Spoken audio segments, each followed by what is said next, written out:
Ready. Manifestation. Man up. Manifestation. Man up. Manifestation. Man up. Manifestation. A place where we inform, build, and inspire. Manifestation. Man up. Manifestation. Man up. Manifestation. Man up. A place where we inform. Manifestation. A place where we inform, build, and inspire. You gotta eat what you kill. You gotta go out there. You gotta hunt for your meals. We all have that ability to connect with people, to be that motivational person in somebody's life. You gotta let people know there's certain lines you don't cross, and that there's gonna be consequences if you do. Man up. If you are an adult and you are in a relationship, that person's emotions are not your responsibility. Man up. Manifestation. Man up. Manifestation. Man up. Manifestation. A place where we inform, build, and inspire. The devil, during slavery, destroyed the masculinity or manhood of the so-called Negro. No man. No man. Right now you got to be trained all over again to be a man. When someone is obligated to do something, it is binding upon them to do it. And failure to do it causes reaction. Man up. Position make you rich.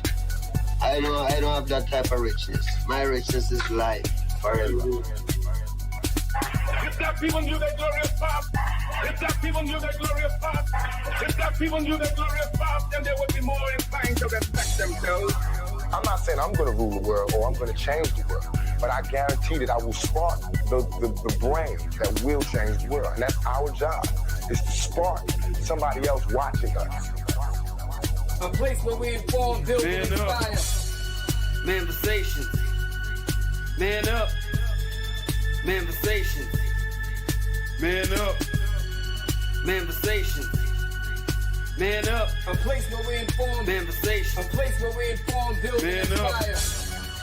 You want to tell me about yourself? Go get your friends. I'll tell you who you are based on who your friends are. Don't just live and die. That's an ugly existence. Make your life matter. Make your life count. Live a life where people can actually mourn you for the things you left behind, not just because you were around and existed. We need strong black nuclear family. Yes. Yes. That's what it is. Mother, father, son, daughter, all in the same house with a focus on the family unit as a whole. We had Tulsa, Atlanta, New Jersey, Detroit. Rosewood. We had Rosewood. We had Black Wall Streets all over. The Republicans aren't for us, but the Democrats aren't for us either. And we should have no alliance to any political party. We only have alliance to what is in our own best interest. A place where we inform, build, and inspire. Manifestation. Man up. Manifestation.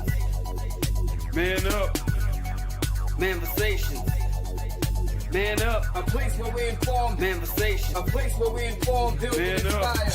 At the end of the day, as men in the community, we must stand together and be counted, because people look to us for guidance, leadership, and protection. And if we are not about that business, we are not on our job. Here we have grown-ass man conversations in the spirit of that purpose.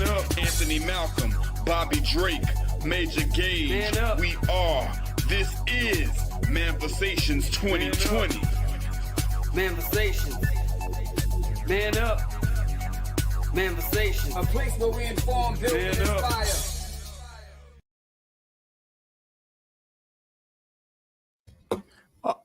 Yeah, rocking it. All right. Yo. Manifestation 2020, we in the building, man. I just want to say off rip, man, I don't care what nobody say. We got the hardest introduction out of any podcast on the internet. I don't give a damn what show you talk about. It says the most, it sound the hardest. Shout out Manversations 2020. What's going on? I am your boy Major Gage. I got my mans in them with me, Anthony Malcolm and Bobby Drake, and we are Manversations 2020. What's good, fellas? What's cracking? Talk to me. Chilling, man. Everything is good, man.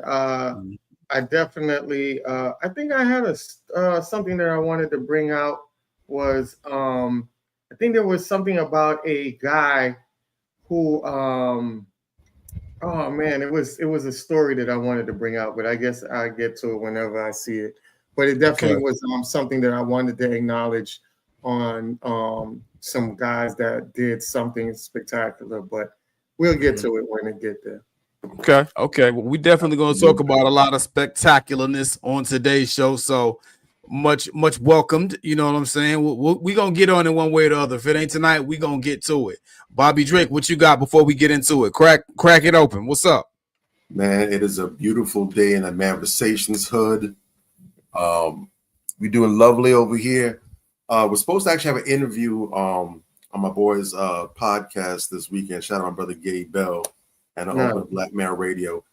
Fell through. We weren't able to make it pop, so we're going to probably try to reschedule and see if we can get that going next week. Okay. Or this week, I should say, probably Saturday. I'll kick out the details. We'll make sure we get out to the people so they can go ahead and link up with us. But it's going to be, the vibes. You know what it is. You know what we stand for. So it's going to be much the same going forward with another fellow contributor in this space. Shout out to Gabe Bill. I remember you went on his show one time, and the homie he got some good content over there, man. Y'all make sure y'all go follow him. Also, you know what I'm saying. And we about to just get into it, man, because that's what we do. You know what I'm saying? I'm gonna go ahead and crack it open with some news today because I feel very good about this. Shout out to Manversations 2020. YouTube has co-signed. We are official. People are getting hooked on your channel. Congrats on reaching 4,000 hours of watch time. Keep giving them what they want, all right? So that's exactly what we intend to do. We're going to keep the energy. We're going to keep the heat coming right here because that is what we do, and that is a testament to the type of gems that we drop every week and the fact that we are in tune with the ear to the streets and we are getting it in 1,000,000,000% out here, man. Don't let nobody tell you no different, all right? Tonight's show is going to be... Before you go into tonight's show, I found it. I just want to give these brothers, because it has nothing to do with the show tonight, but I definitely want to give these brothers they shout out real quick. Yeah. So shout out to a hero, a Detroit firefighter. Body was later found after diving in to save 3 young girls. The hero's name is a 48-year-old off-duty Detroit firefighter named Sergeant Savard Johnson, who rescued 3 drowning girls, but later found dead in the river. So he kind of succumbed to his heroism by, sacrificing his life to save 3 girls that's going to grow up, and maybe they might be somebody worthy enough to do something in the future. So he saved probably a generation for these. We don't know what these women will go out to be when they grow up one day. So just sacrificing your life, that goes to show you the positiveness of having that village mentality. We also have 15-year-old Anthony Borges took 5 bullets while shielding his classmates during a Parkland shooting. Wow. Saved 20 lives. Though he doesn't see himself as a hero, his bravery faced an imaginary danger.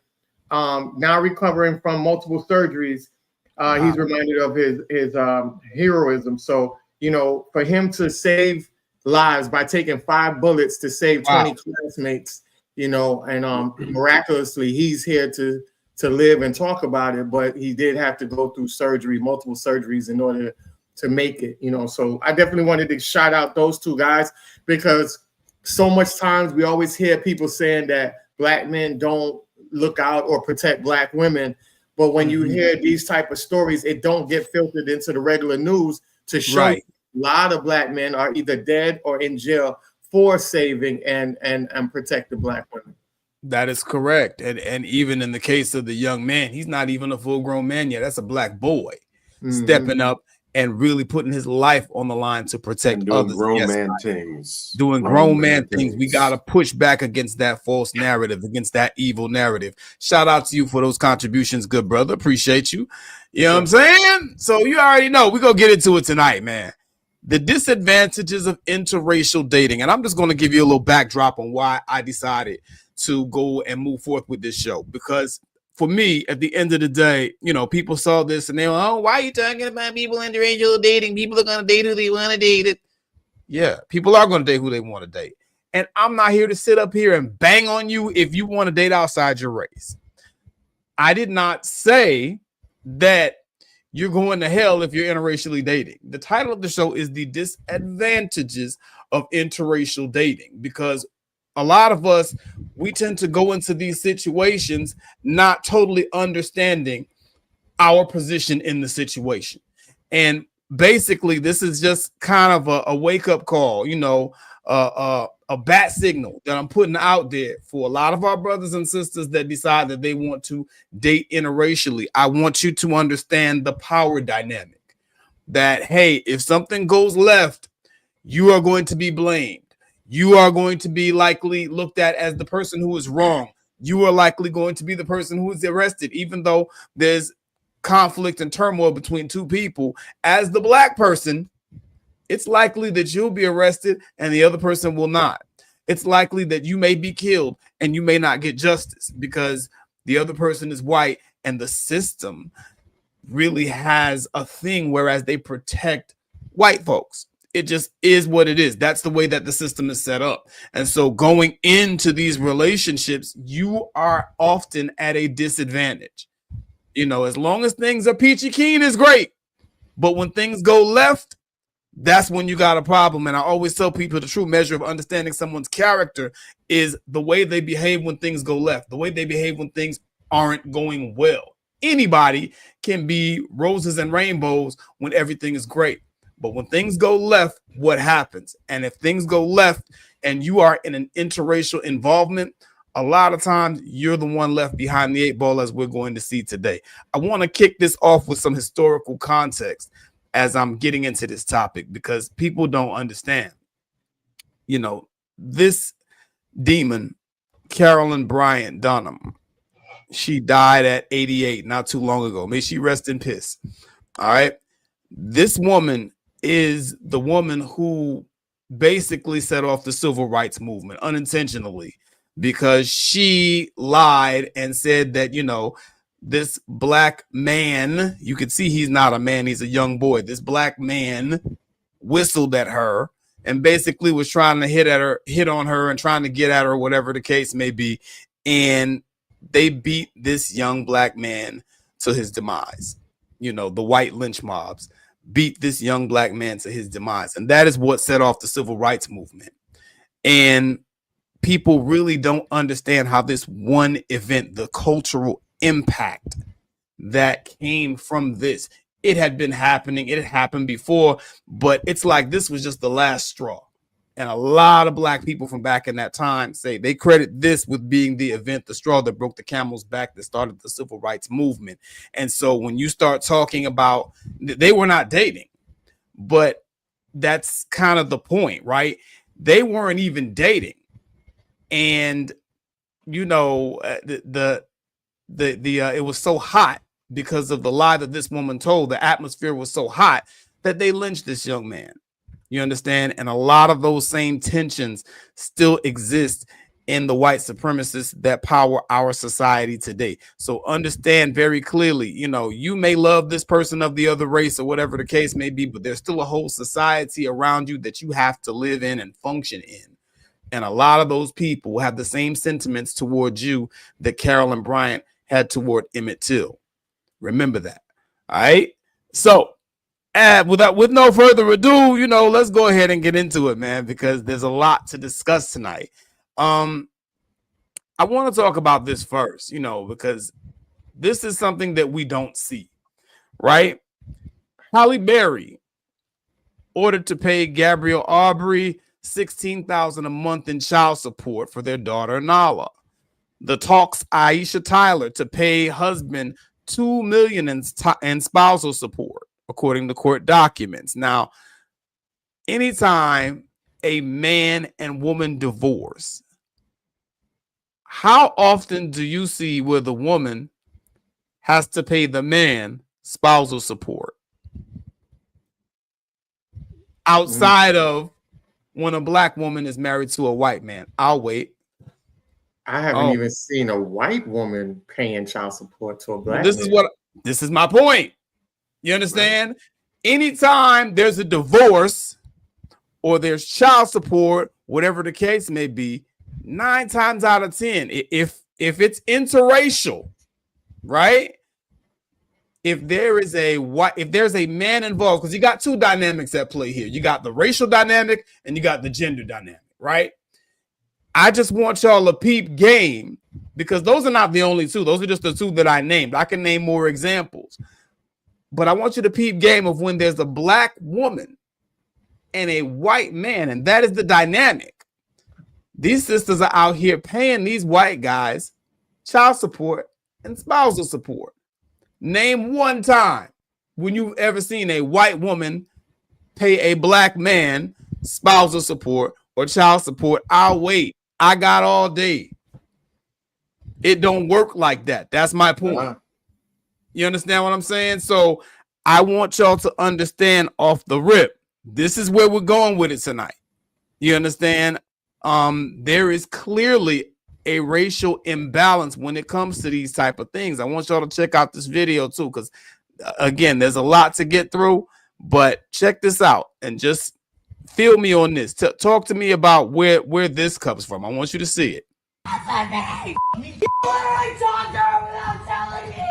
Just months before she stabbed her boyfriend, OnlyFans model Courtney Clenny called him a string of racial slurs. Yes, thank you. Coming from Georgia, thank you. The newly released and disturbing audio was recorded by Christian Obumseli, who was later stabbed by Clenny and died as a result of his injuries. I am so sorry. So shut up and let me slap you. The recording captures an argument between the couple about someone Obumseli ran into while on a bike ride. Get off of me! You literally talked to her without telling me! Courtney, I was on a bike ride and she passed me and I said, hi, you and Courtney are having a live chat. My bad, I forgot to tell you that. That doesn't make you to act and call me a The audio of this argument was recorded just months before Obumseli was stabbed on April 3rd. Baby, I'm so sorry. Baby. In Clenny's 911 call, Obumseli can be heard saying he can't feel his arm and believes he's going to die. I'm gonna die, I can't feel my arm. 3101. I can't feel my arm. So, yeah, this is who we're dealing with out here. And this is the dynamic that we're dealing with. This person, she just stabbed this guy to death after, not too long after, she'd been heard calling him a bunch of racial slurs on the on an audio tape. You understand? So you got that, and then you got this one here too.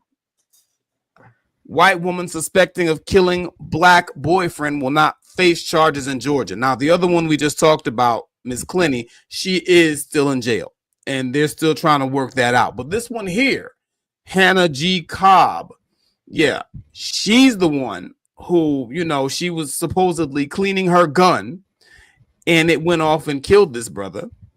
I say that in air quotes because, he got some funny style ways. And very unfortunately, he passed away. I don't wish death on anyone. You understand? But it also says here the victim was also called out on social media for berating black women before being killed by his white partner. And the other Nigerian coon in the other video that I just showed too, RIP to him. But, it is what it is while he was alive.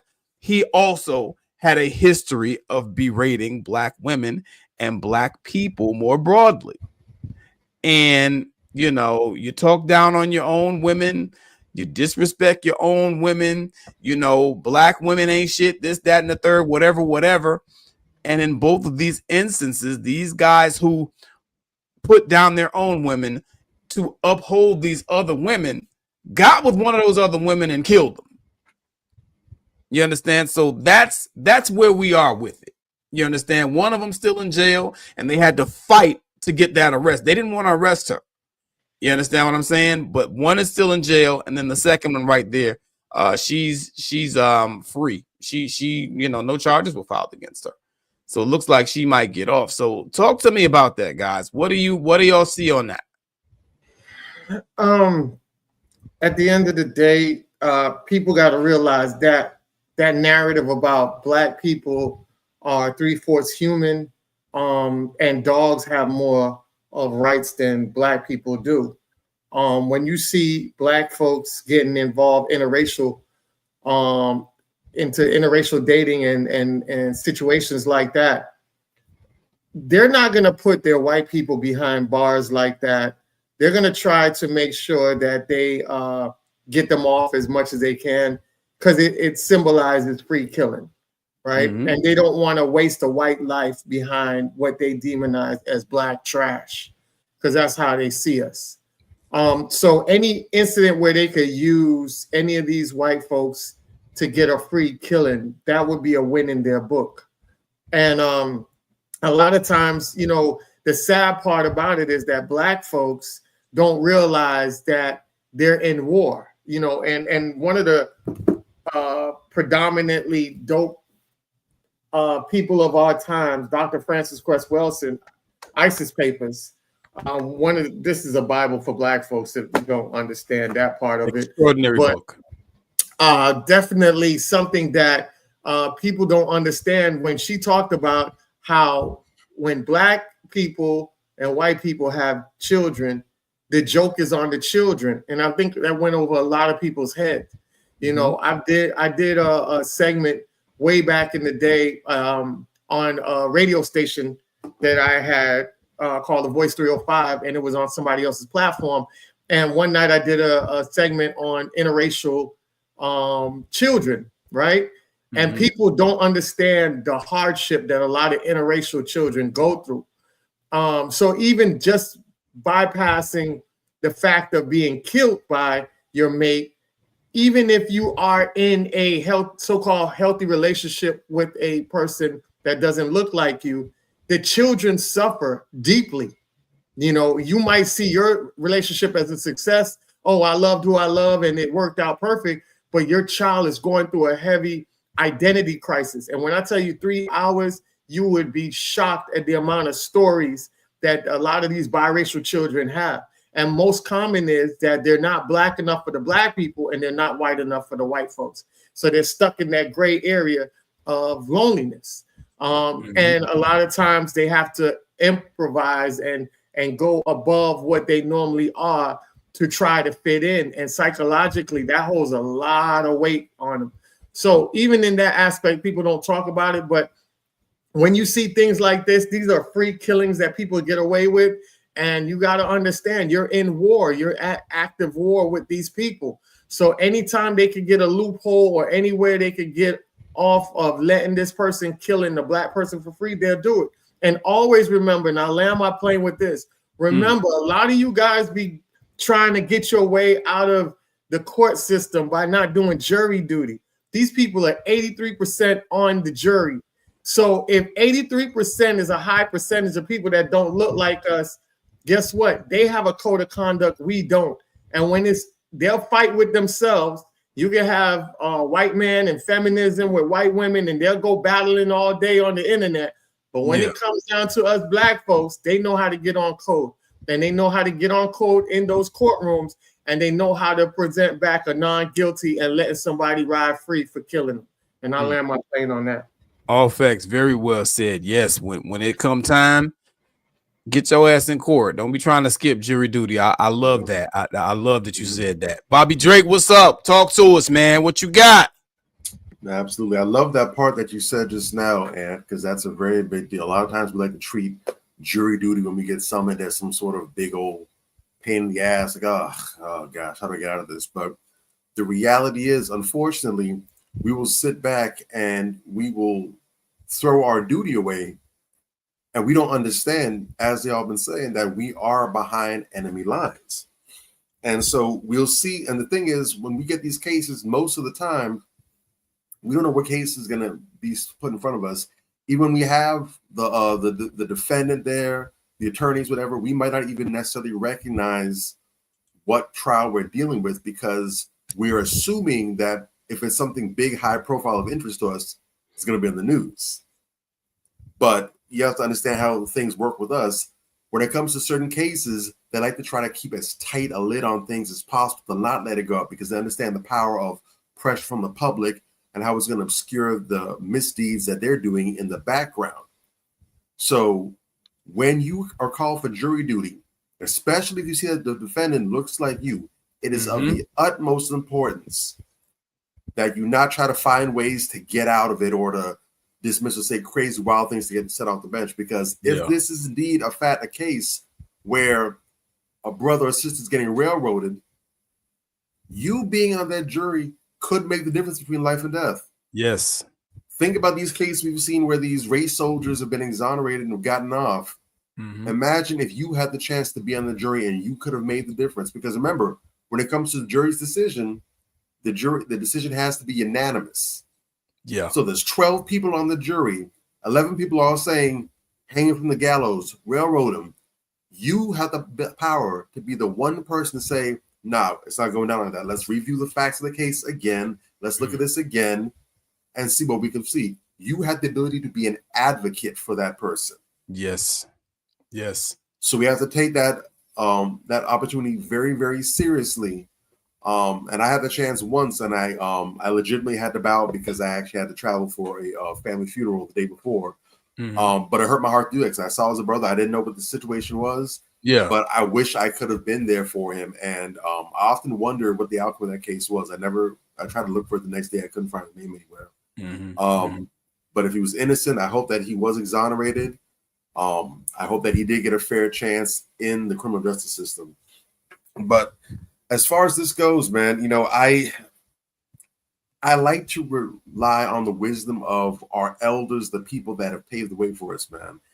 And every time I see one of these situations, I just can't help but automatically be catapulted to the wisdom of our dearly departed elder, Neely Fuller Jr. And he says that all of these interracial non-Black parents, especially when it's with white people, other people as well too, but especially when it's with the white folk, all of them can be classified under the 3 T's. And the 3 T's are tacky, trashy, and terroristic. Right. Trashy is as good as it's gonna get. That's not even the glass ceiling. That's the stratosphere. That's when they say shoot for the moon, you miss, you land among stars. That's the stars. That's as high as it's gonna go. Trashy. And terroristic, as we've seen in these cases, is as far as it goes. And I don't know if you included any in these stories, because unfortunately, when it comes to this gender war epidemic, you tend to try and show these things, and typically you have people on the other side of the gender fence going, well, that's right. That's what them Black men's doing. You got to pay to play in the snow. If you go in the snow to play, you going to okay. You got that going on. But I don't know if people have been paying attention this summer, but apparently it's been a hot boy summer for the pale folk too. They've been bodying a lot of sisters, and in some egregious ways. They just had one dude the other day. They literally found, I think it was half this woman's torso somewhere else, and they arrested dude because her friend called and said, "Well, I know that she was going over to so-and-so's house. Thank God that she gamed her up." So they were able to bust them. But from what I heard, they found other things in the dude's basement that indicates, or at least the idea that there might be some other missing people, might be some other Black women as well that have been preyed on. He might be a serial killer. But they're still trying to only focus on just the one victim. They're not, from what I hear, they're not digging any deeper, trying to see if there are more victims out there. So again, you have to understand that when you're going with these folks, you're really on your own. You don't have any community backing, and they're not going to do anything to go ahead and have your back like that. And we understand that as well, too, because when you look at what happens in these cases where life isn't lost, every time things go sour, what happens? Do they go to other white people and say, "Oh, my white friends, you have to do this. This is terrible. This white woman, this white man, they've hurt me. No, they always do what? They come back to Black folk. Right. No but doubt. if it's so good over there, these are your people you found kinship over here. Why aren't you going to them to have your back? Why are you coming to us? Yeah. Facts. We're not what we weren't good enough to be with. You had your issues, all kind of problem. Oh, black men, black men are the worst, they abusive. Oh, black women, they ghetto, this and that. Okay, then they're all this terrible black people. Yeah, I agree. They're terrible, they're awful. So why are you coming back here when it's hit the fan?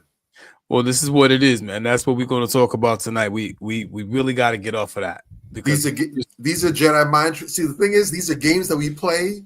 Yeah. But the problem is we play them with ourselves. There's nobody else playing with us. We play them with ourselves, and the joke is always on us. Facts. Now that is a very good point. You know, we got to make sure we drill down on that. Black folks, when you're guys like these two guys, and you're out here berating black women and berating black people, and you get attacked by a white person, you don't have a support system. You understand what I'm saying? Because you have berated your folks. You feel me? And that's one thing, even if it's just for self-preservation. Stop cooning. You know what I'm saying? Let's stop cooning. And speaking of cooning, guess who we got? All right. So can you just go ahead and put your hands behind your back for me real quick? Thanks. You can give her your cell phone.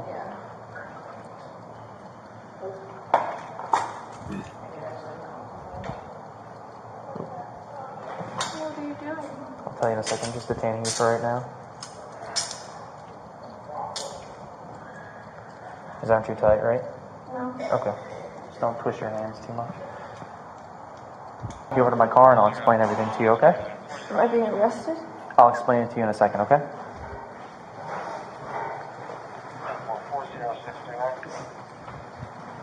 What do you do for work? I'm an actress. Oh, okay. Like TV or? Both. What do you act in? TV, movies. Well, like, you know, like I any, did like... a film called Clueless. Okay. Are you in any shows right now or anything? No. I took a break. I did politics for a while. That's, like, what do you mean? Like you I were... was a Fox News contributor. Oh, okay. That's pretty cool. Deputy's just going to search you real quick. Okay. Yep, thank you. Oh, I already know who that was.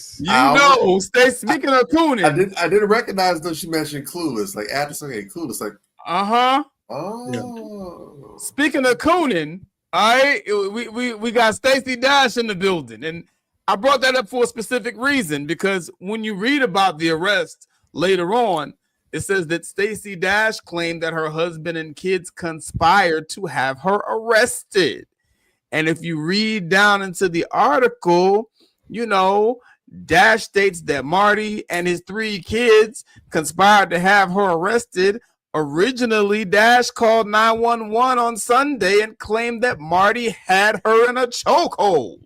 So this gets right back to my initial point, to the nitty-gritty of my initial point.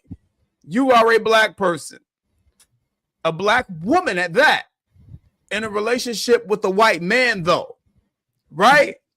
You call the police because allegedly the man has you in a headlock.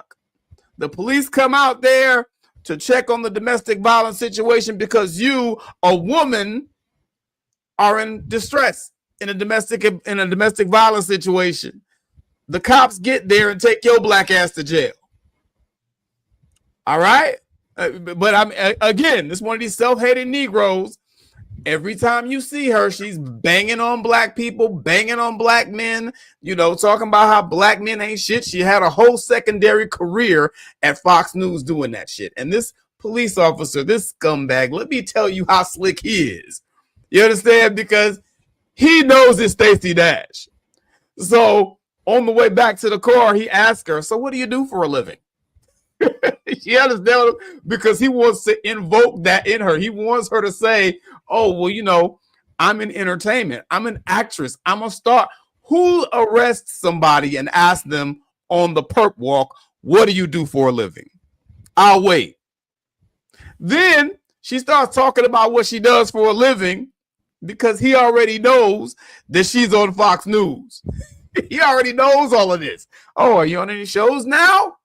Oh, yeah, I'm on Fox News. You know, she couldn't wait to say that because she thinks that it's going to trigger in him. Oh, he's going to be on code with me because I'm on Fox News. I attack Negroes for a living.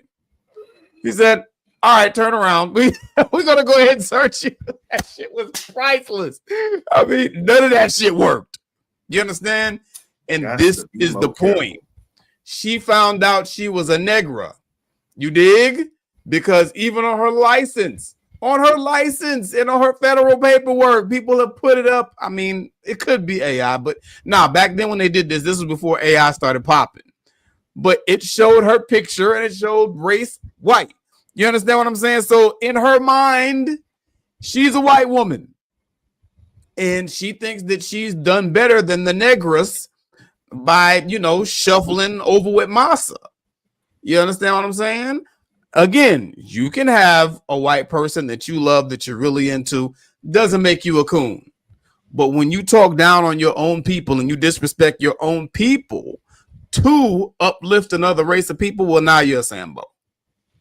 And Stacey Dash must have tap shoes in every color. You dig? So that's just where it is right there. You know what I'm saying? So I thought that was hilarious. I still laugh my ass off when I see that clip to this day, because this is what that shit gets you. You are at a disadvantage. You are a woman in a domestic violence situation. And you call the police, they come there, they arrest you. It's because you're black. And I'll park the Chevy right there. What y'all got? And your camera keep going in and out. Go ahead. I was just looking up Stacey Dash when you said the ID. They was like, the ID is not public records, but they have stated that she has African American, Barbadian, and Mexican descent, which if she claims the Mexican side, she's able to write white on her government ID. So there's loopholes, because I even told people there's a YouTube video from the 80s. It's a black man named Mustafa. You can look it up. Mustafa, Egyptian, claims white. Yeah. And in the video, he said his boss wanted him to claim white on his identification because he's from Egypt. And he was like, no, I'm going to, claim black. And that's who I am. And so it was real powerful. You guys got to check that out. But, when you see Sambos like this, they want you to be Sambo, because why the dominant society wants you to be Sambo? Because they could use you to go against black people, because it hides racism when a black person says it to another black person. It's not viewed in the strength of a racism as if a white person say it to a black person. So they get you to use what we call, quote unquote, white talking points at black folks. And it lessens the racial barriers coming from a black person to a black person versus a white person to a black person. So when they use you for that, you're already isolated from your black folks, because now you're going against your black folks. So they look at you as the enemy. And then when they get rid of you, they now isolate you away from the white folks, because the white folks don't like you. I've always told people this, and this reigns very heavy because I am living proof of it. Yeah. I've been around a lot of racist white folks in my life. And I could tell you, as pro-black as I am, they never give me any disrespect or anything like that. Why? Yeah. Because I tell people all the time, once you're honest and you step up in the face of a racist and you tell them exactly how it is, you don't fear none of their bullshit, they respect you. Yeah. They respect you. They don't respect people who tuck their tail and sell out to other people, because see, guess what? They'll be like, hey, I can rock with Ant in any facet because I know exactly where he stand at. Yes. And he's not going to flip-flop. But a person that is a coon, a Sambo, if you're around me and you could talk shit about somebody else, imagine when you get around somebody else, you'll talk shit about me. All so facts. They don't respect you, and they see you as more of an enemy than you being unapologetic and sticking up for your people. That's why it does not pay to be a Sambo or a coon. You're going to lose in the long run. So I was just checking this out. I remember a story, and I had looked it up just a while ago. A white man taken in custody after killing his black wife and then shooting his black neighbors and firing 40 rounds at the cops. So after he offed his black wife, he went and shot at some black neighbors to try to take them out and then shot at the cops because he just had it in his mind that he just want to get rid of a lot of niggas as much as possible. One of the biggest things, and I'm gonna land my plane on this, one of the biggest misconceptions that people have is that they think that just because white folks have white black friends or have a black mate that they're not racist, which is far from the fucking truth. A lot of times they hide their racism behind their black friends and their black mates, and I land my plane on that. All facts. And I'll take it even a step further than that. A lot of times they'll get with a black person just to harm them. We just talked about 2 white women that were with black guys and they killed them both. And conceivably because they knew that there was a system that would protect them. You dig? Let's just keep it above. Let's keep it a trillion. Bobby Drake, what you got?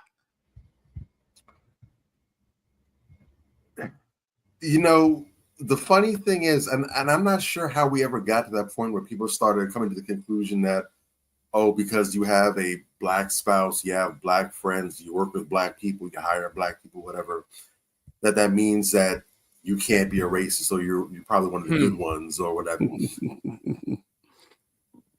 Understand, you know, it's important that we not just study. One of the reasons why it's important for us to study history and to really understand what's happened to us, and don't just read something or see something once, but to revisit and go over it again and again and again. And have these conversations with each other, is because sometimes there are gems that don't stand out unless you live with something for a while. I've always been a good writer. You know, when I was coming up, numbers, math, that was the struggle. Wasn't good with that. I didn't have a whole bunch of good math teachers. That didn't make things any better. But from the jump, I was always good with language, English, reading, writing, all that. That was my bag. Yeah. And one of the things that I would hate the most was when I got into writing, especially once we got like to the 12th grade level and the collegiate level, is you got your essays, and once you write your papers or whatever, but in the writing class, specifically language arts, your teacher would want you to go ahead and do drafts. So, okay, I want you to write a first draft, second draft, then you finally do your final draft, whatever.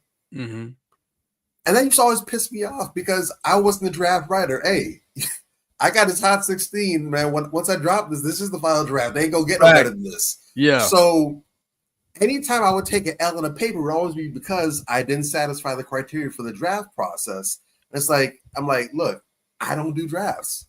So I have to try to find ways to, maybe just write stuff messed up on purpose and then say the real thing later on. Yeah. And then there was a little tip that I got put onto that didn't make a huge difference, but it made a difference. When you're writing your papers, especially if you're typing them, read them out loud. And to this day, I still do that because I didn't realize, but I recognize the truth that when you look at these things and you read them in your head, it sounds one way. But when you read it out loud, when you say it out loud, you get to pick up on things that you might have been blind to when you were keeping it silent because you're reading it based on your expectation. Okay. But if you make a little typo or something, you're not going to catch that because you know what you meant. But if you read it out loud, it's like, how did I get there? Oh my God. Same thing comes with history. Okay. When you go over things repeatedly, when you read it out loud, there's some things going to jump off the page at you a little different than when you first read it the first, second, third, fourth time. Yeah. One of the things that you don't understand when we come up with those misconceptions is the fact that, understand, there has never been a time up until recent history, really up until the civil rights movement where folks were able to immigrate over here. There has never been a time where Black people have willingly immigrated or moved towards wherever white people were. Okay. White people have always been coming towards us.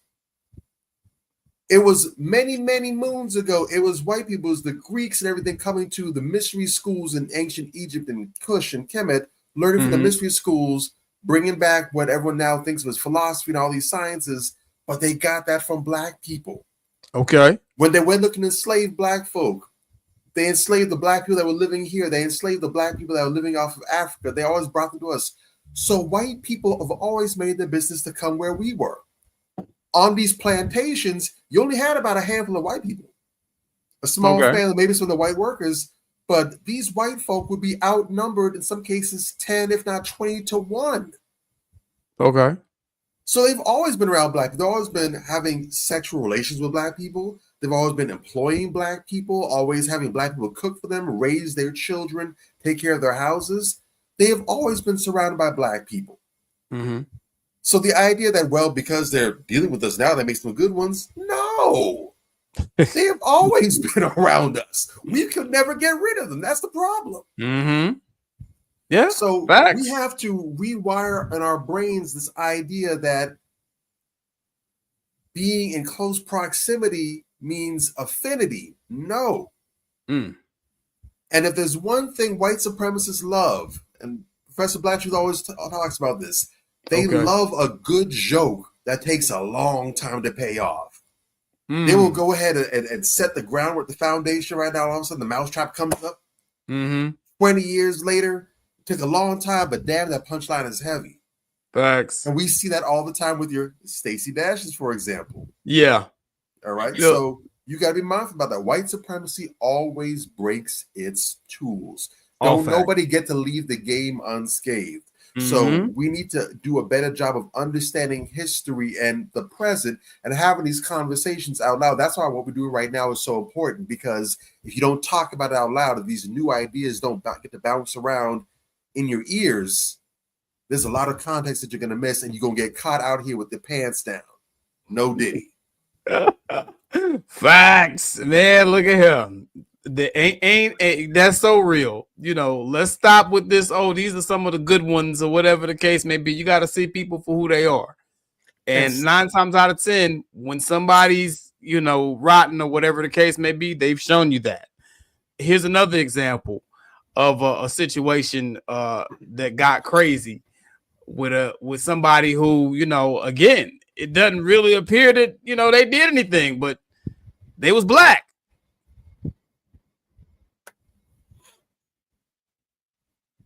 Everybody remember this video? They call it the Running Man. Now you see them getting out of the car. You know, Jonathan Majors is looks like he's trying to walk off, and she's trying to grab him, and she's trying to grab him again. And she keeps trying to grab him. He slightly pushed her off of him, literally, and then Holland cheeks. I mean, run Forrest, run. I mean, goddamn, this man, she must have chased him for 5 blocks. She's still chasing him. I mean, he is running for dear life. Running for dear life. That's all that Creed 3 roadwork training he did. That's all he's still in shape. Bruh, he's still running. Look. I mean, he's still running for blocks and blocks and blocks. You understand? And again, you know, you talking about somebody who, you know, he was kind of, you know, didn't look like much to me. I mean, supposedly he assaulted her. Supposedly he attacked her. What did that look to? Did that look crazy to y'all? Didn't really look like much to me. You understand what I'm saying? That's the weirdest attack I ever seen. I'm just saying, it didn't look like much to me. They're like something off of a recess playing freeze tag. I got the last lick. You can't get your lick back. That's that. If that was assault, that's what had to have happened, because ain't no way. That's the worst attack I've ever seen. You're doing it wrong. Your victim is over here. You're running away from the victim. Bruh, it's one of the most bizarre things I've ever seen. She chased this man, must have been for 10 city blocks. And he was arrested and he was convicted. Let me say that again for y'all who not hearing me out here. Jonathan Majors was arrested and Jonathan Majors was convicted. So how does that happen? Because again, just very much like the Stacey Dash situation, you know, It didn't look like much to us. But again, he's black. And this is my point. You know, you can be in a situation, if you are a black person, you are at a disadvantage. There is no question about that. I mean, hopefully, you know, you get with somebody that, you know, what can I say? That you get with somebody that's not confrontational. You don't have problems. You have a smooth relationship. You don't argue a lot. It's not tumultuous. That's the hope. You understand? But this is undeniable. I didn't see anything. Did y'all see anything? Because I sure as hell didn't. Talk to me, man. What's wrong with me that I'm seeing all this?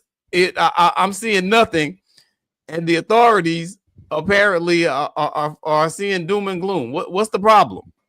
Because when it comes to black folks, it's always the possibility of something. Like, why is a big black man running from the white girl, right? So when that moment you see him pulling away, normally people would say, oh, he probably hit her in the car. And then he's trying to get away and she's trying to hold him. If I gave you that scenario, a lot of people, especially white folks, would be like, oh yeah, that's believable, right? Because why else would he be running away from a woman, right? But what doesn't hold up in that situation is they got out of an Uber who has cameras in the car. So it debunks, he's solidified by cameras in the car and cameras out the car. So this is clearly a woman that was beating on him, and he's getting away from the situation because he understands how that shit could go all the way left. And as much as he tried to do the right thing, it still did not work in his favor because he still got arrested for it and publicly shamed for it, as being a victim who's always seen as a villain whenever you are in an interracial relationship, especially a black man with a white woman. This goes all the way back to why they created the Mann Act law for Jack Johnson, where I think Bobby was saying it was before Jack Johnson, but Jack Johnson was the poster child that made that law famous. When you look at things like, remember, I want people to understand this part. When were we free? Literally, when were we declared as free as black folks? I want people to get this concept, right? So in 1865, yeah, we were deemed as free, right? Okay. We were deemed as free and not slaves. Yeah. Do you still think that slavery does not exist, even though we're quote unquote free since 1865? We're still in modern day slavery. It just revamped itself in a different form. Don't think that slavery, you're still out here in shackles and chains, still out here working your hard-earned money to go back to the slave master's plantation. Yeah. Because while you going out here getting degrees, y'all got to understand, y'all not building no institutions. So guess what? You have to pay back those student loans. And those student loans are one of the worst forms of loans you can get. I've even ran into a 60-year-old woman who at that time was a girl I was dating. Her mother was in school and she had to take one class just so she could defer her payments to paying back because she's been paying on that loan for so long. So this is like modernized slavery. Agreed. Right? Don't look at. So going back to the whole thing of we were free under legally, we were exempt from being slaves from 1865, yet we're still in technically slavery, right? Even though legally on paper it is abolished. Yeah. Look at interracial dating. Interracial dating was illegal all the way up to 1967 when you had the Loving versus Virginia law that came in and gave rights to now where white folks can now legally marry into black or non-black folks. Right. But that was legal, right? They legally they demolished that law where it was illegal to marry black folks. Before that time, it was very illegal. So now it's legal, right? But guess what? Just like the Freedom Law in 1865, it's still not legal to date white folks, even though technically on paper it is legal. But when you have judges, when you have police officers, and you have these martyrs out here that act like they're patriots that go out here and take the lives of black folks in their own hands, and those that are law enforcement turn their backs and look the other way and write it off as a free slate of murder, then you know that it's still in the mindset, even though on paper it is not legal on paper, but it's still in their minds illegal to them. So that's the powers that people don't understand what really goes on, and how a lot of these situations we're seeing so many people being killed, black men and black women being killed by white spouse and getting off with it scot-free because they're all aligned and they all know, even though it's legal, it's still illegal to us. Because at the end of the day, like I say, this book is your Bible. Dr. Francis Cress Welsing said it. It's genetic annihilation whenever a black person procreates with a white person. You're annihilating their race. So the more they get rid of every black person that they feel they could get rid of, the more joy they have and the more of a restoration that they have for their race of people. Well said. Right before I land on that, remember the lady from the elevator. Let's not forget the lady from the elevator, because Major, you said about the lady from Emmett Till.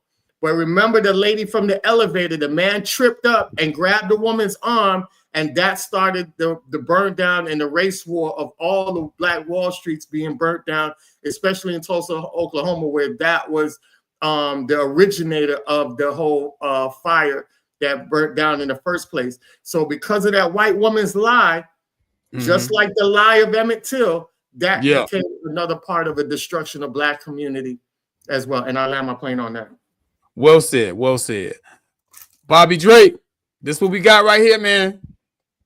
After that run, that long ass run, Jonathan Majors found guilty. What you got? Talk to me, man. You know, the problem with the reason why Jonathan ran, unfortunately, is he got himself a nigga wake-up call a little too late in the game. He hauled ass because he understands very much the implications, the perception, and the dynamics of the stereotypical token, big, strong black nigga with the small, dainty, lithe white woman.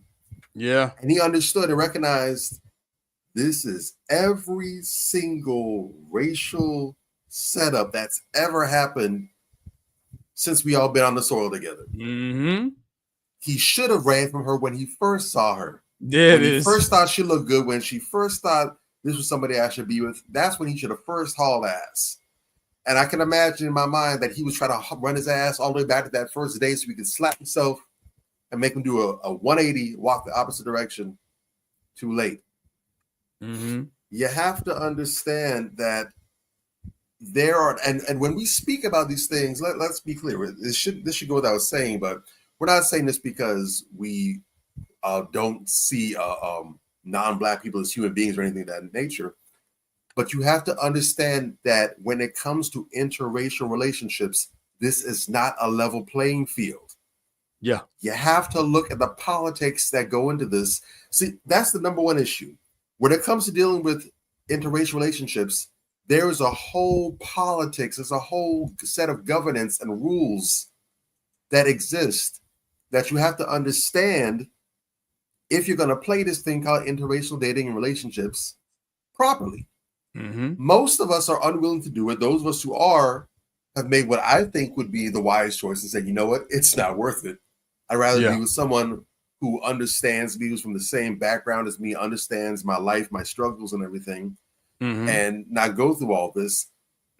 there might be a few people out there, a few good folks out there that are worth going through all the extra gymnastics. Maybe. Yeah. Based on the law of averages.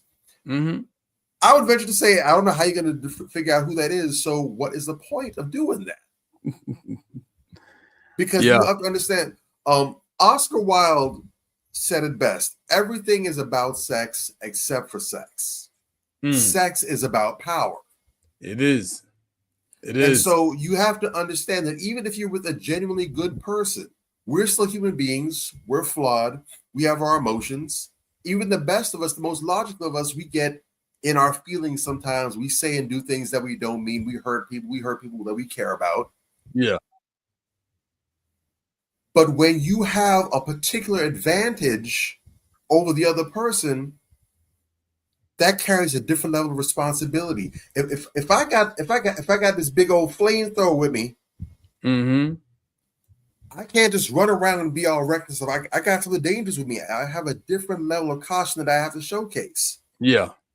Truth. Now, we know that women tend to be more emotional than men, getting their feelings more than men. If a black woman goes off on a black man right now and she starts making all kind of wild accusations, people might listen to her. They might hear what she has to say. Yeah. But ain't no black woman alive's tears have ever been able to match up to a white woman's tears. The most noble, highly considered, widely respected black woman's tears will never be valued more than the most lowbrow, gutter, white trash, hillbilly white woman's tears. It's a completely different value level. So you have to understand, all she has to do is shed one tear, and they go put the fireworks on you, man. Yeah. And it goes the other way too. That second to last story that you shared. Yeah. Stacey Dash getting arrested for hitting her husband. When's the last time you've heard of a black woman getting arrested for putting her hands on a black woman? We just saw in the news just a couple of days ago, Sha'Carri Richardson had a domestic violence case with her dude, where apparently she was one putting hands on him. Yeah. Yeah. You didn't see her getting frog marched out with the silver bracelets on. You didn't see that. None of You that. didn't see that. You'd almost never see. A woman would damn near have to have you in a bloody mess before she go ahead and get the handcuffs on. But all dude had to do was say, "Hey, got a black wife, she got a little rough over here." Yeah. Now all of a sudden she's getting the whole perp walk. Yeah. Body cam footage get leaked to the press, whatever. That's the power dynamic. You can't properly have an equal balanced relationship when there is that gross of a power dynamic. We talk about this in the workplace, why bosses can deal with their subordinates. Yeah. But the same laws apply when you have one racial group that has higher elevated power and status than the other. All facts. Very well said. And man, y'all gotta peep that. You know what I'm saying? Y'all gotta peep that. That the Stacey Dash one is probably the one that just jumps out to me the most.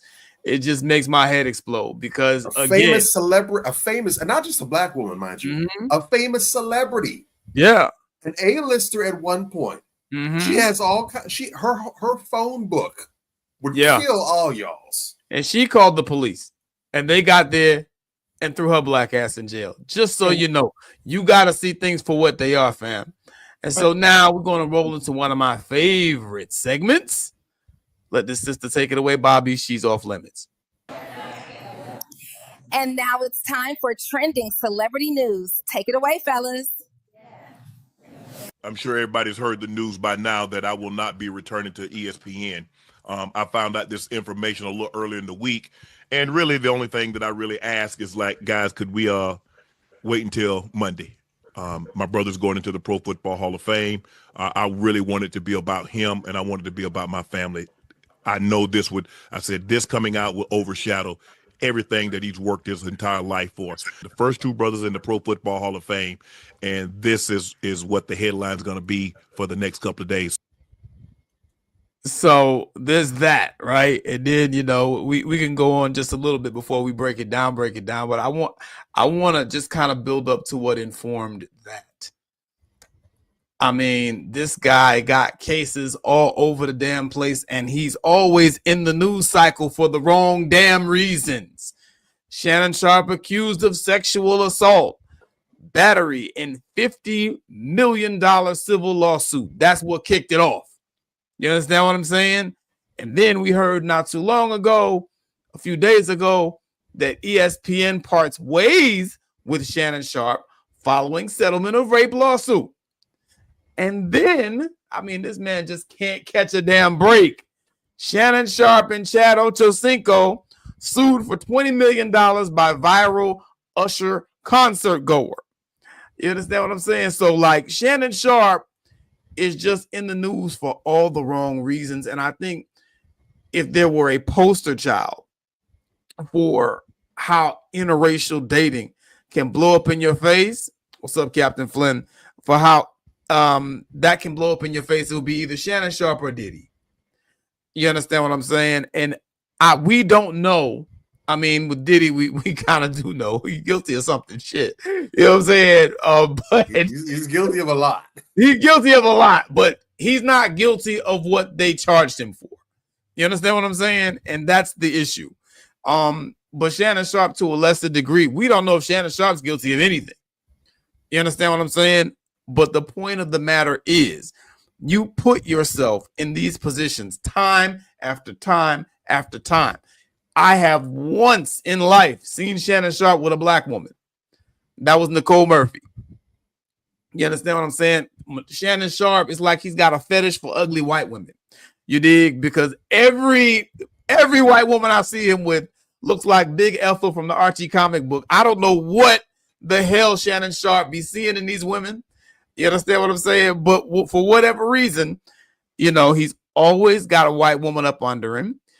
And, you know, in this case, not only just a white woman, a much, much younger white woman.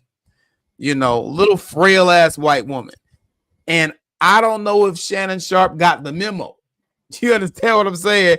But whatever stereotypes were looking bad are looking horrible when big old swole ass Shannon Sharpe, you know what I'm saying, is messing with this little scrawny ass, funny looking white girl. You dig? Again, like Anthony just said, they see it as illegal. They see it as an affront to them. And they are the ones in power in society. You understand what I'm saying? And Shannon Sharpe forgot that. He forgot he was black. You understand what I'm saying? You can't do that, man. You on audio tapes talking about how you're going to choke this woman. I'm sure she loved it. That's not the point. How many white boys out in them woods is angry because your black ass is smashing this little white girl that they can't get? They already don't like you because you was a rich nigger. Just like you did. They already don't like you because you was a rich nigger. And you know, you on TV and you star-studded and this, that, and the third, whatever. Why in the fuck would you think you could move like this and it was gonna be sweet? Shannon Sharpe, yo dumb ass. You know what I'm saying? And you saying all kind of shit and doing all kind of shit with this woman that clearly this bitch is setting you up. If you listen to the conversations, you know what I'm saying? And, oh, I want you to come put a big black baby in me. Oh my God. The fuck? What is this shit? This race play bullshit? Really, Shannon? You know, and you just look at the whole dynamic, you know, those wild ass text messages, whatever the case may be, and more so than anything else, why in the hell are you, shout out to Ray, why in the hell are you, Shannon Sharpe, a Hall of Fame football player? This is what blew my mind. A Hall of Fame football player that has successfully transitioned into a broadcast journalist in sports, dating a trailer trash OnlyFans model. Why? What? Rule 1 on page 1 of the book of game. Stop fucking with people that ain't got nothing to lose. I'm just saying. I'll park the Chevy on that, but that's where I am with it. It's driving me crazy. Shout out to Brother Ray and shout out to Captain Flynn. What's up, y'all? What's up?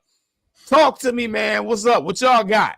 It's making my head explode over here. I want to go back to that Stacey Dash thing. I was going to say something about that as far as how look at how dangerous that was for and this is what a lot of Black women don't understand. Your leadership comes from the man. Yeah. No matter how pro-Black you are as a woman, that ideology and everything comes from the white man. All right. And when I say that is y'all got to realize he had turned his children against Stacey Dash to lie enough to throw her ass in cuffs. Yeah. They're going to back daddy up before they back your ass up. Oh, yeah. Because they understand the power dynamics behind it. And what makes it so bad is that these children are going to grow up and repeat the same cycle and play the same games. I don't think a lot of people are focusing on how powerful that point was. And I wanted to highlight that, that point, right? So now going into this whole situation with Shannon Sharpe, I want you guys to understand there's two things that is tearing down a lot of brothers, right? Yeah. You look at Shannon Sharpe, you look at Diddy, you look at Bill Cosby.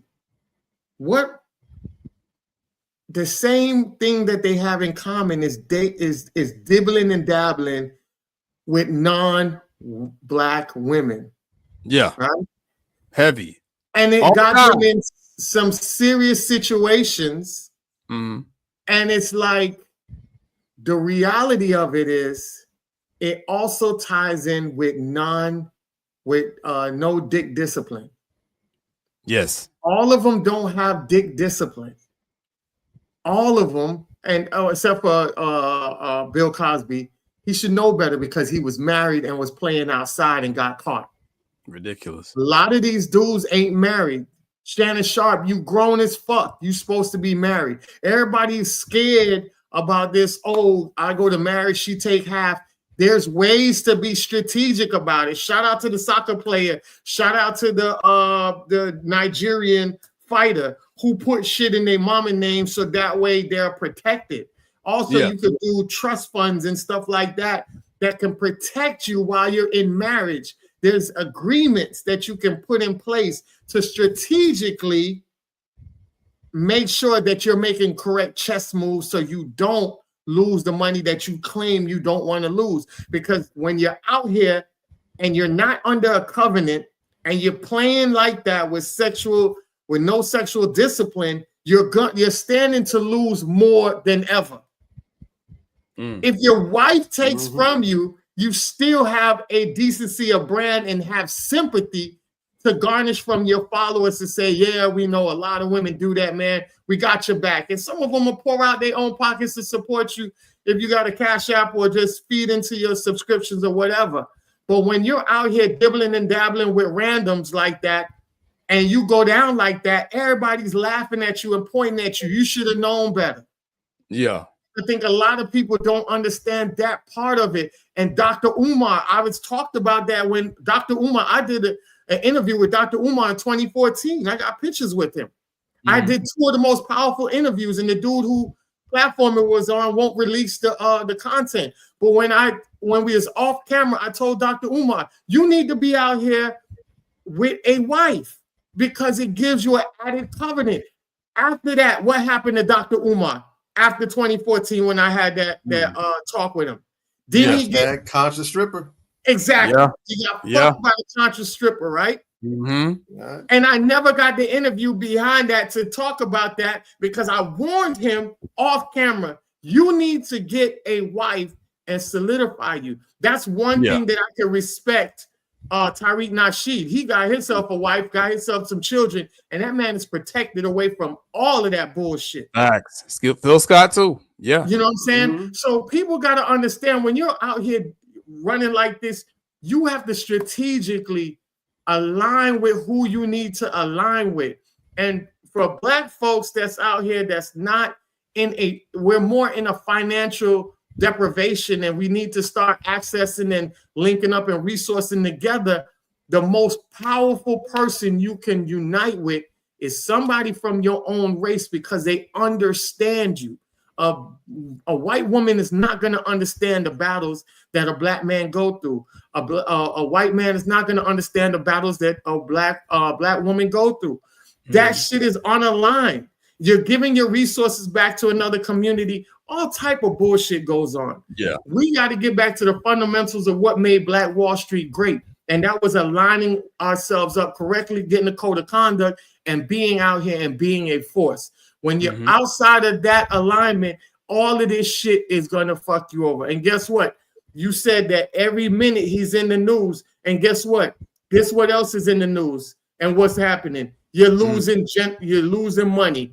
All that residual money is going down and your brand is tarnished. Yeah. And another thing, if you are out here as a Black person, you have children out here, start educating your children to start getting into the field of being lawyers and legal activists, as far as giving advice and legal advice on that level, because we need more people in that realm to help protect us, because a lot of these people are on code and they're not fighting for us the right way. So we end up losing a lot of money because they railroad us into situations that they know is fucked up. And a lot of that shit, whether Bill Cosby, Diddy, and I'm pretty sure they did it with Shannon Sharp. They get them to sign off on something and seal it, but then with the Bill Cosby, they illegally unsealed it and used him as a poster child to do that. And now what they're doing is now they're getting the lawyers to tell you to sign this and write it off, and then they unseal it. They use that to say, look, you've been doing this for a long time. So now you're automatically seen as guilty for any accusations that come forward. So strategically, we got to get online with that, man. And I land my plane. Facts. Bobby Drake. Ooh, man. Oh, man. I'm going to try to not be too long-winded. I got a lot to say, but I'm confident that I can squeeze it into. You got it. You got this. I've been. We all have. It's not just me, but we've all been seeing brother Shannon's situation chopped up 89.5 ways from Sunday, nonstop. Yeah. Right. So one of the unique reasons why Manversations exists in the first place is because we exist to go ahead and say the quiet part out loud. We initially, when we first came into being, our whole inspiration was we saw what was going on in the landscape with men, the content directed at men, dating, relationship, the whole 9 yards. And we saw a lot of BS. And we said, you know what? We need to have some solid, sane voices out here saying what's not being said. So I'm going to try to lend my voice to that with this one. Right. Go ahead. Oh,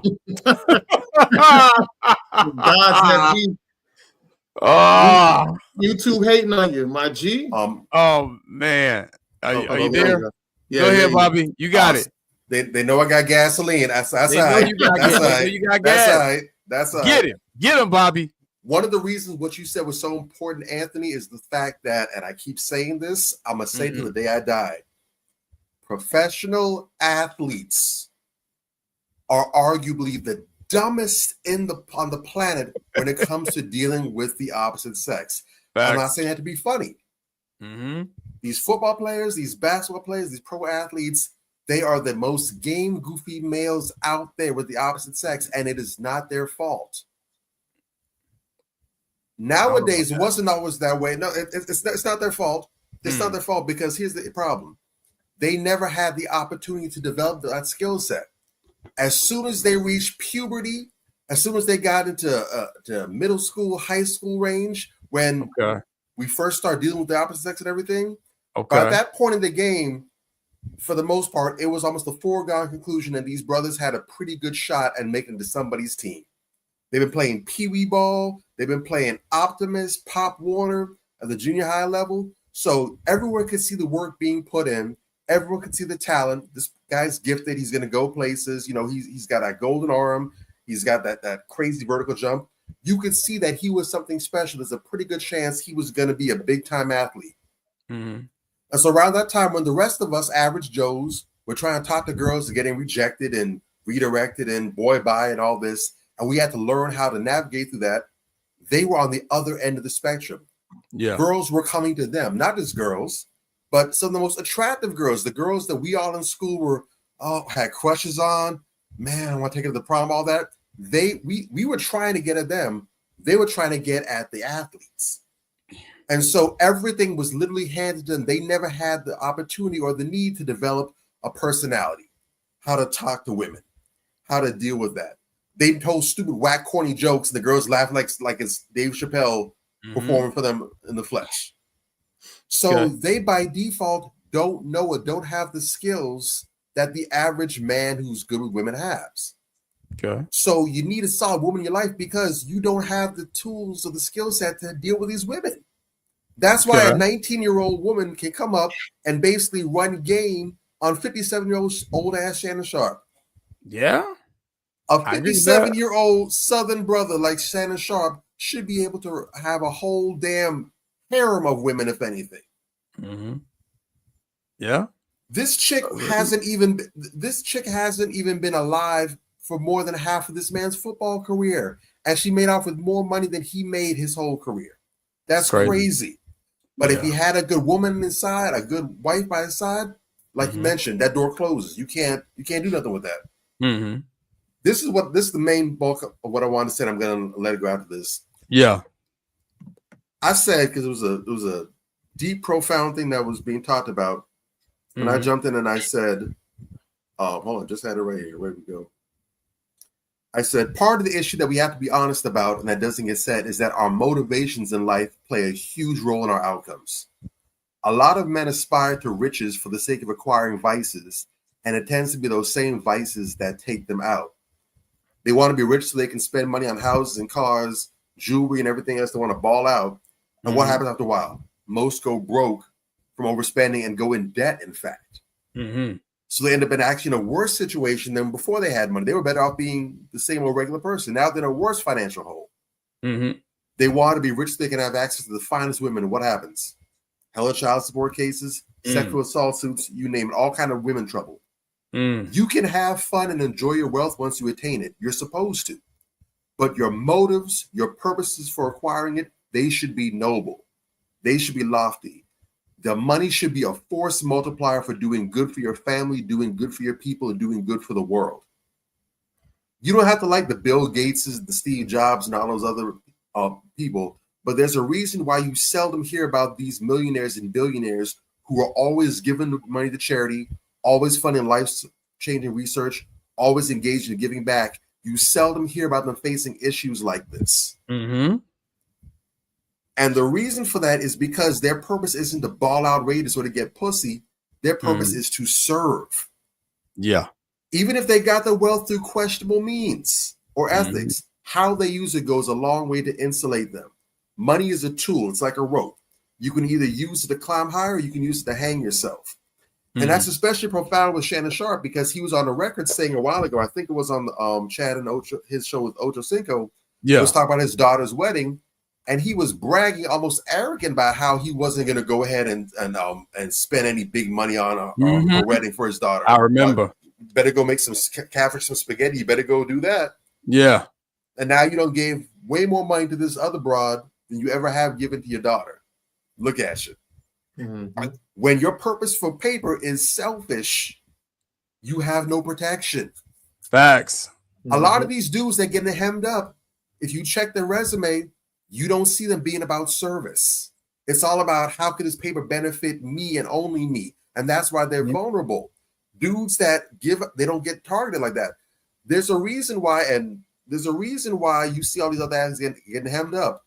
But arguably the biggest Lothario was Prince. Okay. Okay. Fair. Is he stuck again? Bobby. It won't let you be great tonight. His time was about up anyway. So they don't want the game coming out. Prince was about business. Prince was about business. You couldn't set foot onto his you couldn't touch his driver without signing the NDA. He had the best lawyers, make sure all that stuff was ironclad. You couldn't say nothing. You couldn't even come up with any false allegations on him because you wasn't even supposed to be here in the first place. How are you on the property?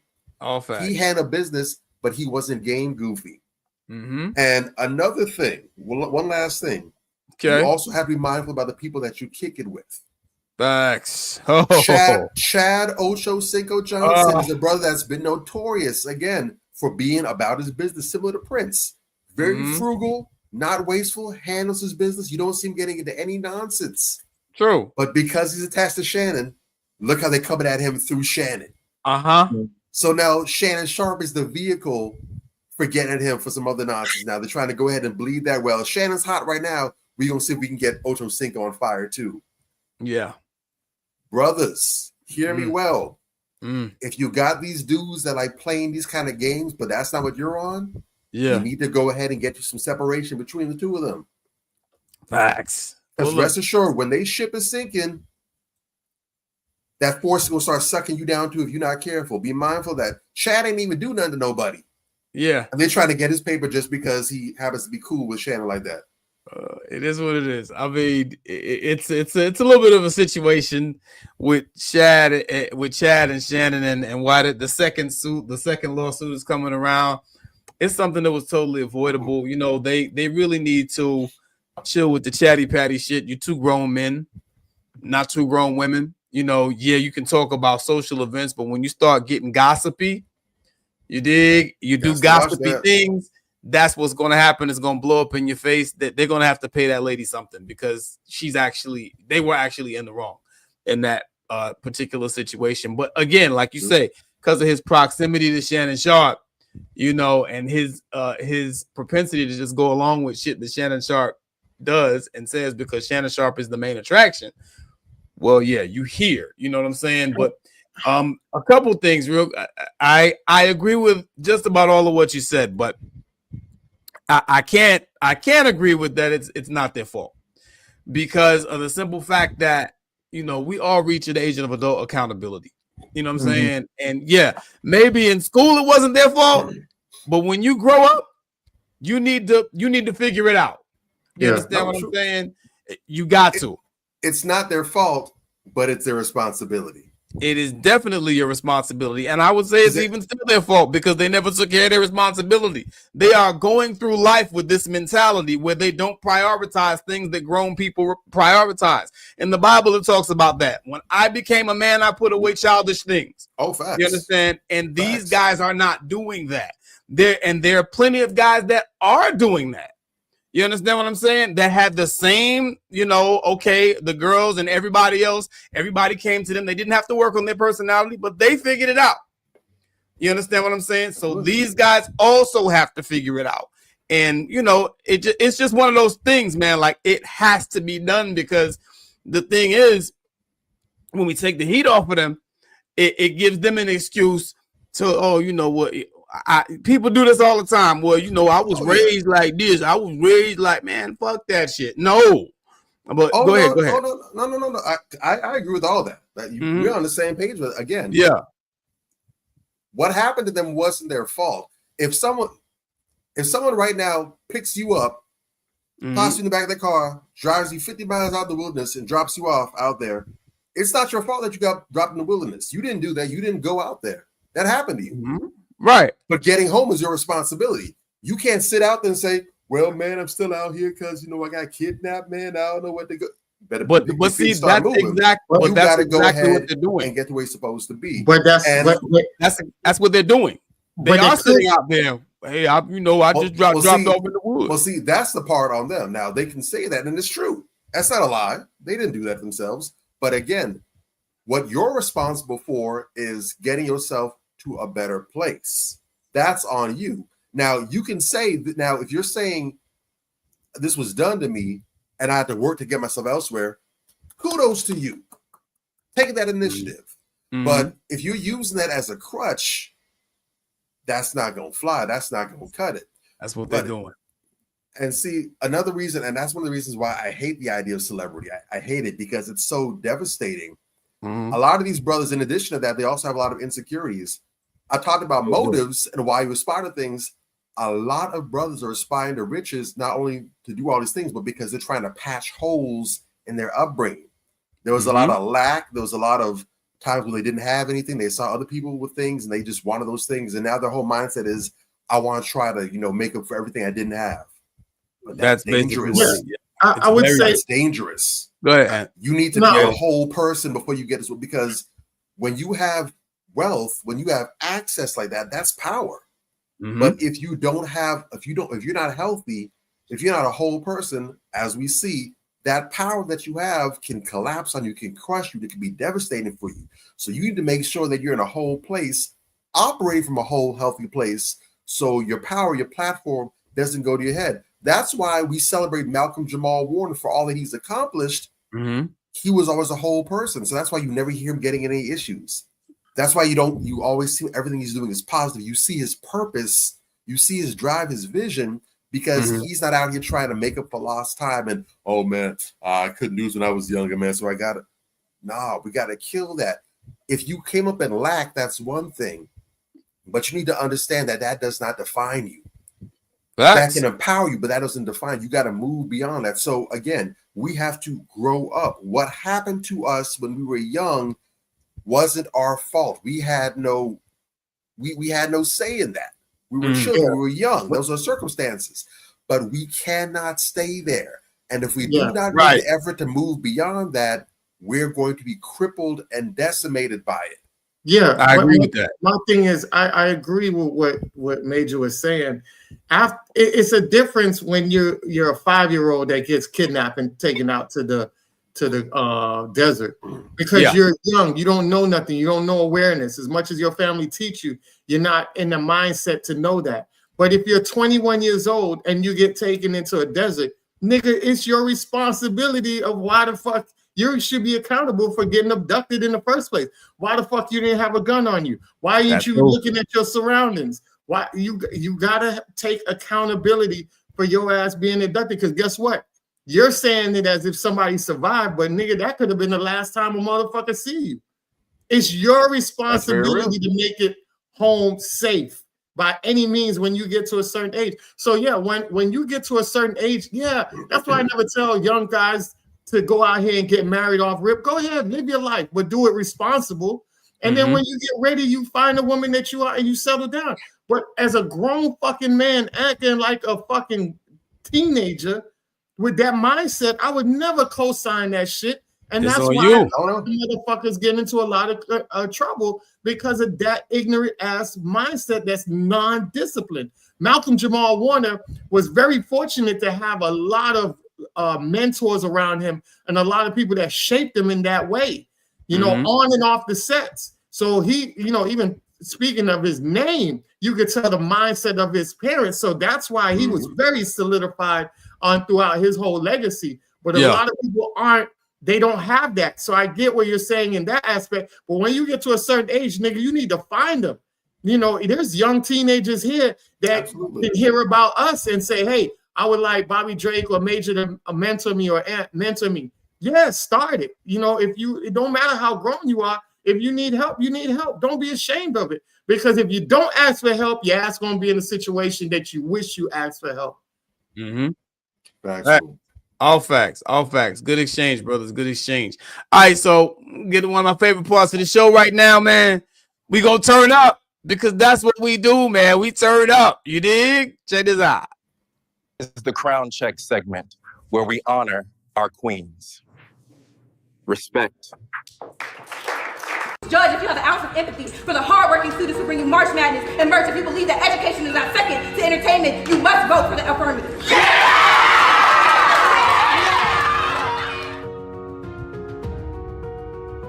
Nice. To be that person that a little girl can look at and say, she did what I want to do and I can follow in her footsteps. And that is just a feeling that I can't even materialize it in words.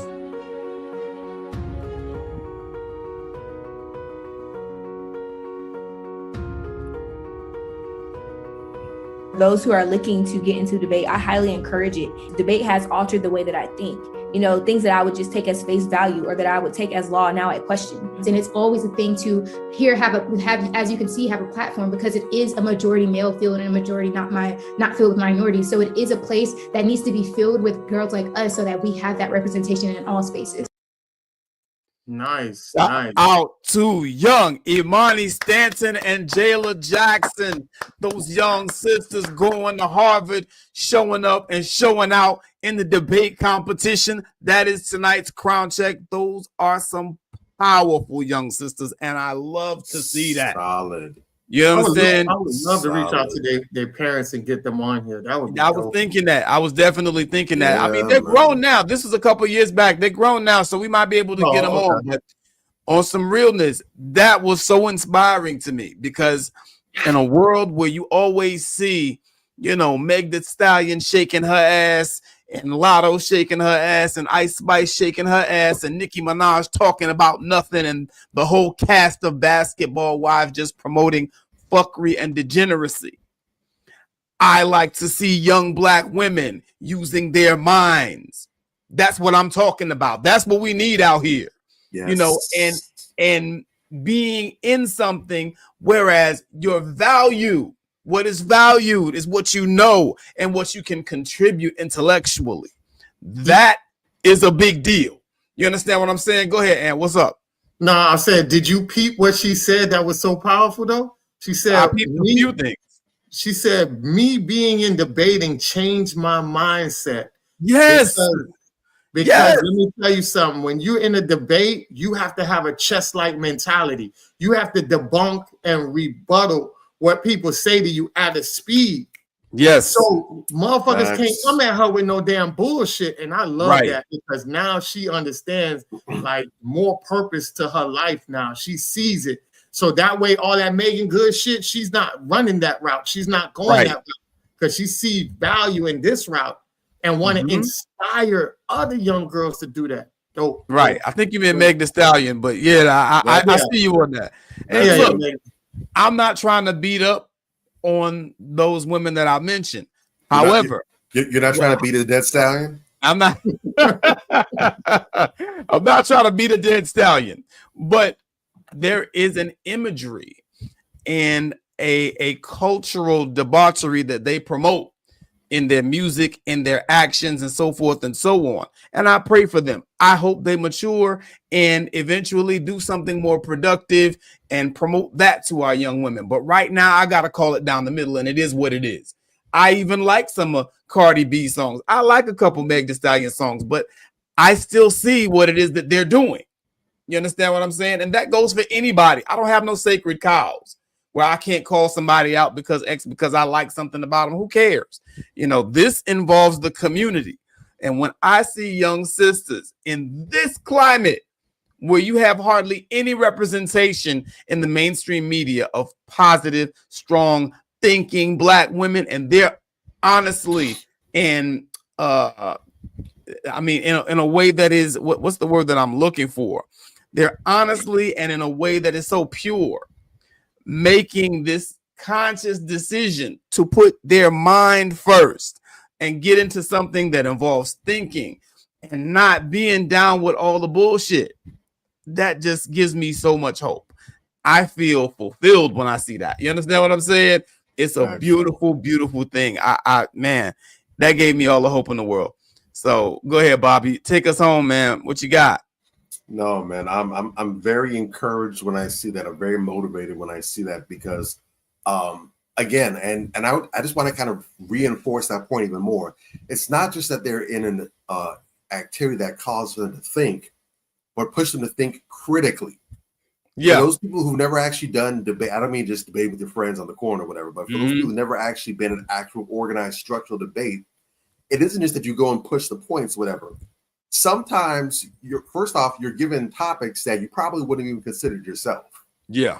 Topics and ideas that you probably don't have no knowledge of. So you have to do research. You have to understand. You actually have to do some strategizing. So critical thinking is involved in every single aspect, which is something that we don't have nearly enough for our children. So just being in a situation that forces you to critically think all by itself is a godsend. But on top of that, oftentimes you don't get a say in what side you're going to debate on the topic either. So you might have a subject that you feel very strongly about. In some cases, if you have a good debate instructor, a good debate coach, a good debate coach is going to intentionally give you sides to argue for that you're not very well versed on, or that you might even be against altogether. That's what I do. And you still have to formulate a very compelling, thought-provoking case, basically being the devil's advocate, fighting against your very point that you were making before. But what that does, that expands your brain. That causes you to think outside the box and to see situations from multiple viewpoints, which ultimately makes you a better thinker. It also makes you more well-versed in what you understand as well, too.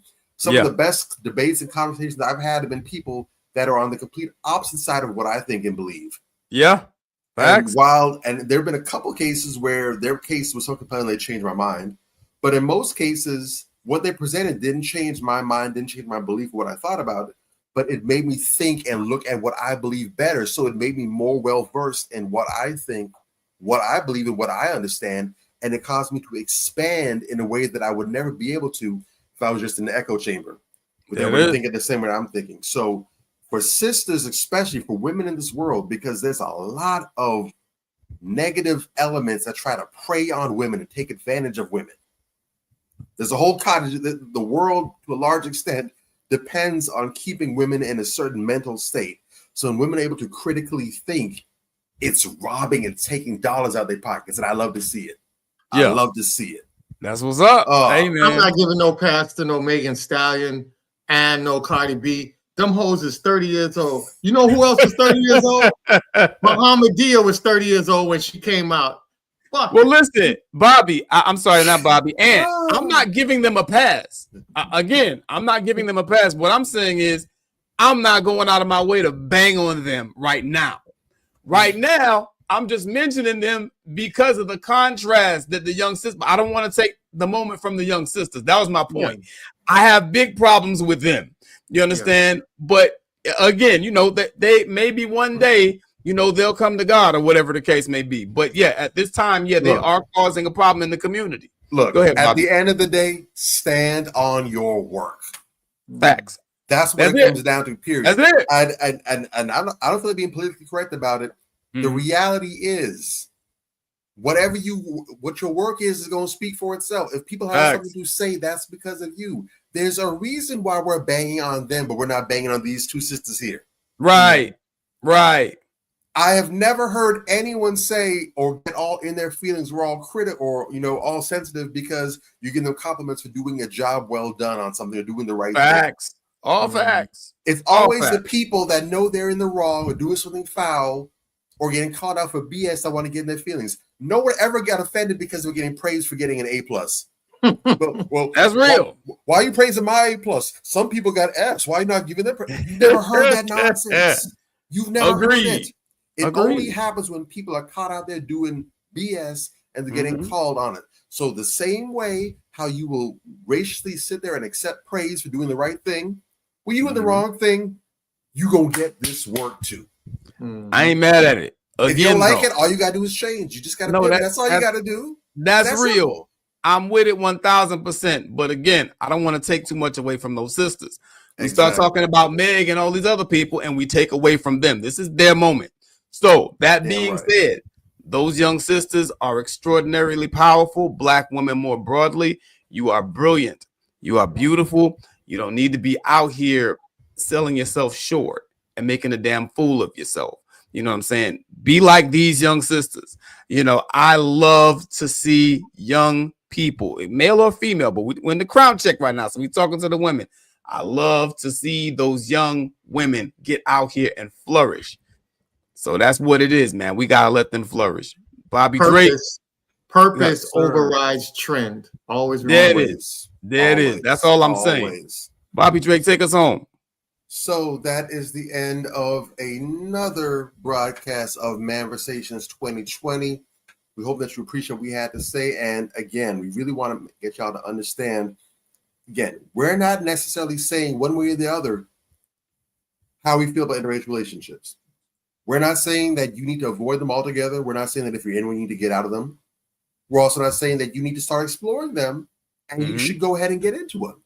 We're simply saying that there is a shadow work behind it. There is a government, there's a economics, there's a politics behind it. It is not so cut and dry as I like you, you like me, let's get together. It's deeper than that. Mm-hmm. And if you're going to get involved in interracial relationships, be you man or woman, it behooves you to do your due diligence and understand just what it is you're looking to get into and how do I navigate this safely and securely. Period. Period. There it so is. hopefully the gems land where they may. If it's of use to you, we hope that you'll be able to implement it. And if not, God bless you all the same. It is what it is.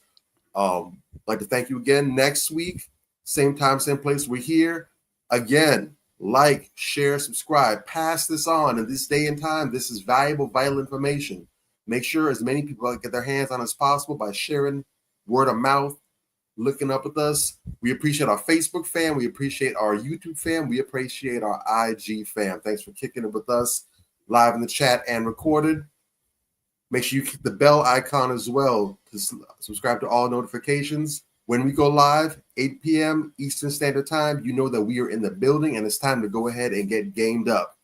I got this brother over here. His name is Major Gage. This one over here, they call him Anthony Malcolm. And I am the prestigious Bobby Drake. Together, we are Manversations 2020. Yeah. Manversations. Man up. Manversations. Man up. Manversations. Man up. Manversations. A place where we inform, build, and inspire. Manversations. Man up. Manversations. Man up. Manversations. Man up. A place where we inform. Manversations. A place where we inform, build, and inspire. You gotta eat what you kill. You gotta go out there. You gotta hunt for your meals. We all have that ability to connect with people, to be that motivational person in somebody's life. You gotta let people know there's certain lines you don't cross and that there's gonna be consequences if you do. Man up. If you are an adult and you are in a relationship, that person's emotions are not your responsibility. Man up. Manversations. Man up. Manversations. Man up. Manversations. A place where we inform, build, and inspire. The devil, during slavery, destroyed the masculinity or manhood of the so-called Negro. No man. No man. Right now you got to be trained all over again to be a man. When someone is obligated to do something, it is binding upon them to do it. And failure to do it causes reaction. Man up. Position make you rich? I don't have that type of richness. My richness is life forever. If that people knew their glorious past, if that people knew their glorious past, if that people knew their glorious past, then they would be more inclined to respect themselves. I'm not saying I'm going to rule the world or I'm going to change the world, but I guarantee that I will spark the brain that will change the world. And that's our job, is to spark somebody else watching us.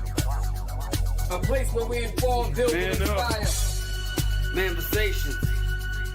Man up. Manversations. Man up. Manversations. Man up. A place where we inform. Manversations. A place where we inform, build, and inspire. You want to tell me about yourself? Go get your friends. I'll tell you who you are based on who your friends are. Don't just live and die. That's an ugly existence. Make your life matter. Make your life count. Live a life where people can actually mourn you for the things you left behind, not just because you were around and existed. We need strong black nuclear family. Yes. Yes. That's what it is. Mother, father, son, daughter, all in the same house with a focus on the family unit as a whole. We had Tulsa, Atlanta, New Jersey, Detroit. We had Rosewood. We had Black Wall Streets all over. The Republicans aren't for us, but the Democrats aren't for us either. and we should have no alliance to any political party. We only have alliance to what is in our own best A interest. place where we inform, build, and inspire. Manifestations. Man up. Manifestations. Man up. Manifestations. Man up. A place where we inform. Manifestations. A place where we inform, build, and inspire. At the end of the day, as men in the community, we must stand together and be counted because people look to us for guidance, leadership, and protection. And if we are not about that business, we are not on our job. Here we have grown-ass man conversations in the spirit of that purpose. Anthony Malcolm, Bobby Drake, Major Gage, we are. This is Manifestations 2020. Manifestations. Man up. Manifestations. A place where we inform, build, and inspire.